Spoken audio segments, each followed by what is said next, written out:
Hey there classers, are you stuck with an issue in Class of Clan and need help from the Supercell support? Don't worry, I've got you covered. In this video, I will guide you step by step on how to email Class of Clan support and get the help you need. Let's jump right in. Let's begin from the home screen. Open Class of Clan application.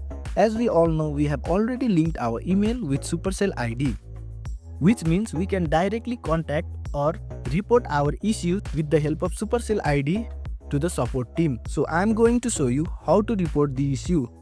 At first, you have to click on the gear icon from the down right corner of your screen. From here, tap on to help and support. This is where you find answer to common question and reach out to Supercell support. Before contacting support, it's a good idea to search for your issue here. Supercell has an answer to many common problems and you might find a quick solution. If you can't find what you're looking for, then tap on to the message icon from the top right and select leave a message. Then you can see a pop-up on your screen. You have to answer to this question, which may help you solve your problem. Now, explain your issues clearly. Include all the important details like your player tag, the problem you are facing, and relevant screenshot if possible.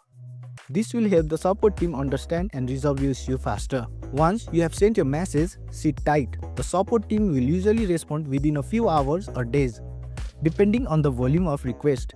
And that's it classes. You know how to email Clash of Clan support and get assistance. If this tutorial helped you, don't forget to give it a thumbs up and subscribe to my channel for more tips and guides. Thanks for watching and I will see you in the next video.